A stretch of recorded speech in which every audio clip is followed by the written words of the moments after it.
And how about this? Who would have thought that LSU is the road team and getting points up to 2.5 that we take a look at now? LSU and Vanderbilt. Joe Raineri, what's the spread line here? Well, it's interesting, right? Because LSU, more tickets, more money at this point, but that line ain't getting closer to them. It's going in favor of Vandy, which is interesting because Diego Pavia, their quarterback, against the number as an underdog, Donnie, he's been an ATM machine. But the problem is, well, now the expectations are swapped, right? So now you're talking about Vanderbilt at home being the favorite, not the underdog. So the hunter becomes the hunted. And we saw this game open up at around a pick 'em in some spots, but it's been all Vanderbilt big money, which has moved it. We're going to have to keep an eye on this. I'm wondering, I don't think this thing is going to get to 3, Donnie. And if it does, I think that'll be you'll start to see the big time buyback here. But right now it sits at 2.5. And that is an interesting number for a team that not long ago, Donnie, was everyone's favorite dog to back and ticket to cash. By the way, also looking at, it's funny, like LSU's offense hasn't just clicked yet here, but Vanderbilt is a legitimate team. Like, that's not a fluke line. Like, hey, LSU's on the road -4.5. Like, no, Vanderbilt is the favorite and expected to win this football game. We'll see how that one turns out. My boys, as I like to say, well, outside of my Miami Hurricanes, it's the Notre Dame Fighting Irish. I have been waving that flag since they've been 0-2. They're going to take on USC this weekend. And how about this line? Opened up at double digits, is sinking now below that to 9 and 9.5, depending on where you're shopping at, and a hefty total of 61.5. But that look-ahead line, Joe, is around that 65.5 range. USC Notre Dame, the spread line is what? Well, to me, Donnie, this is a game that really does have the most significant college football playoff implications with these two teams this week, right? Because USC, I don't know, it'll be very hard for them with that loss to Illinois. Now, all of a sudden, to lose the Notre Dame and somehow have enough left in the tank here in order to press the committee and to make it to the postseason. So this is kind of an elimination game for USC here. So, but we saw this open up at around 9. We saw some places open it up lower, but we've kind of settled, like you said, right in the middle right now, 8.5, 9, maybe even a 10. This is going to be one of the biggest handled games of the week. There is going to be more money and there are going to be more tickets on this game. The public is going to influence this line. The question, Donnie, is are they going to take the points? Are they going to lay the points? This is a game we got to keep an eye on as we get closer to Friday. Notre Dame in a rout, Joe. That's all I want to say. Why? Just because I'm rooting on the Notre Dame Fighting Irish, and they're going to move up on the AP Top 25 once again by the time we see that Sunday afternoon into Monday here. Let's get to the Holy War. Anybody ever watched the Holy War before? 2 top 25 teams in action. It's Utah and it's BYU. This line opened up as a short favorite towards Utah, but now you're going to see the graphic at -3.5 now, and a total listed at 48.5. Utah, BYU, the Holy War. The spread line for this game is what, Joe? In Provo, no less here, Donnie. And BYU comes into this game undefeated and as one of only 3 teams with an unbeaten record in the Big 12. And here Utah is laying a road number that is getting bigger by the minute. You got to be kidding me. That, to me, right off the bat, I mean, because like as if this game needed any more juice in this part of the country, Donnie, Utah and BYU is always a war. But I tell you, it's getting a little bit more interesting here because the hook is out there now for Utah on the road. That's a pretty big tell as far as I'm concerned, Donnie. That means the pros are clearly picking a side in this one, and that side is Utah.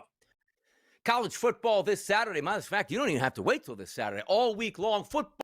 Sport, as we pointed out, I think it was a week ago, saying like 40-plus days of football on our television, whether it's the NFL and or college football. But we want to take a look at some of the weekend preview games, the big games on the docket, and go big game hunting. Sometimes none bigger in the SEC than Ole Miss taking on Georgia between the hedges down at Sanford Stadium. 7.5-point favorite now for the Georgia Bulldogs. Joe, that's down from 10.5.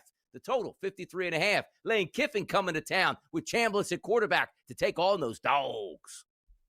Yeah, well, they're going to have to play. Chambliss going to have to do a little bit better than he did last week. And as he finally had one of those kind of letdown games, but it didn't cost Ole Miss. And Georgia, on the other hand, doesn't it feel like, Donnie, every time we turn around, Georgia is in some sort of, it's just a knockdown. It's a bar brawl. It's just absolute craziness here. And they've done a pretty good job, Kirby Smart. But I'll say it again, this is not your typical, this isn't the same old Georgia Bulldogs defense. They are very susceptible to the big play in the secondary. They're still pretty good against the run, but I don't see how Lane Kiffin is going to try to play smash mouth power football against Georgia.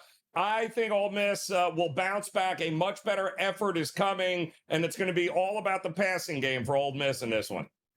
I tell you, before my time is up on this earth, I got to get to a big time SEC football game at night somewhere. I just do.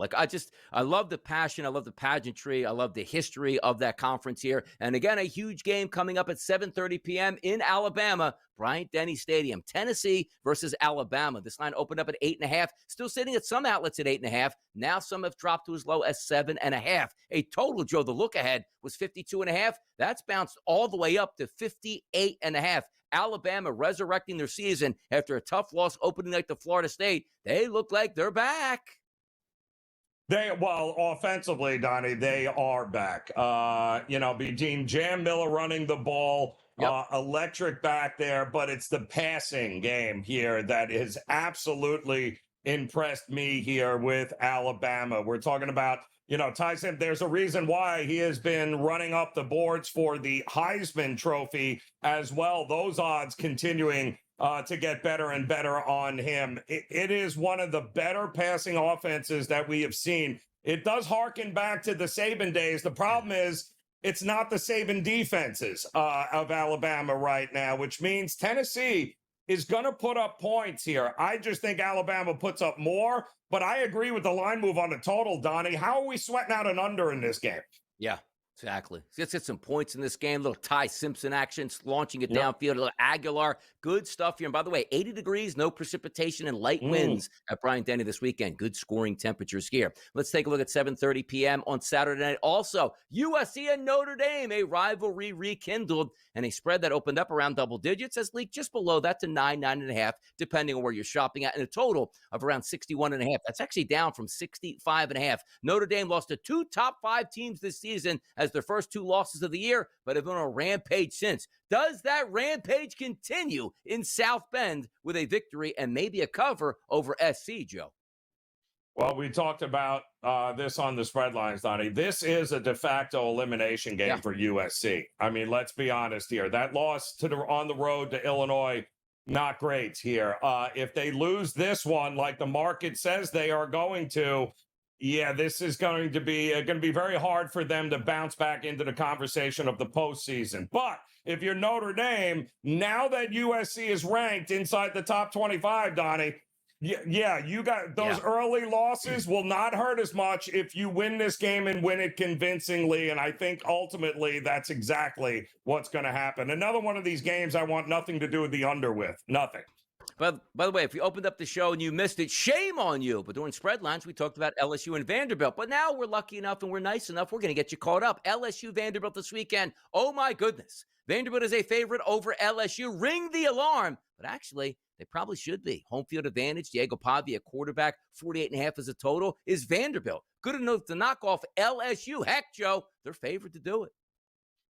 What a different couple of years makes, right? I mean, Vanderbilt as a favorite, number 17 versus number 10. And just let this, you ask the books, Donnie, long enough, they're going to say, I don't care what the number in front of the team says, has no bearing on who we think and how we set the line. Case in point, number 17 at home, a favorite over number 10, LSU. That tells you everything you need to know.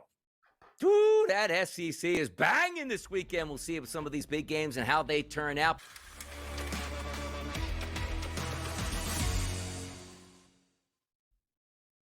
We're a team. We always like to say it. Joe's been on fire the past month and a half on these bets. Last night, USA tripped them up. Not the country itself, South Alabama. But we are a team here. I had the Dodgers on the money line. We won. It's 1-1, which means we swept on Friday, Monday. Last night, 1-1. Tonight, we're looking to get back to 2-0, Joe. So the floor is yours. Where are we going tonight for that victory? No, I don't know. I think I gave 9 plays to the guys in the back already here, but I think one of them was the Florida Panthers at one point against Detroit in a bounce back spot here tonight. And the other one is I'm going to go back to this college football midweek games here with Delaware taking on Jacksonville State here. This is it in Jacksonville State. And can I just tell you something? I'm going over the numbers, and you and I have talked about the Delaware Blue Hens, and we love them. Their first year in FBS, right? They've taken the world by storm, but they've kind of become that trendy team now. And the problem is they're going on a road, and when I look at the numbers of both these teams, Donnie, there is nothing separating these two teams. Jacksonville State, strength of schedule, same as Delaware, right? You look at yards per play, pretty much even. Defense, pretty much even. There is not a whole lot separating these two teams here tonight, but I will say, being at home and being able to run the ball, Delaware does have some defensive injuries that are concerning here. The total is still pretty high, but if you're going to tell me, Donnie, that there isn't a whole lot separating these two teams, I'm going to take the home team on a Wednesday night. I'm going to back Jacksonville State. I'm going to take the 2.5 3 points that are available. I think Delaware is a dog, great, but Delaware is a road favorite. Not there yet, Donnie, for me. I'll back Jacksonville State.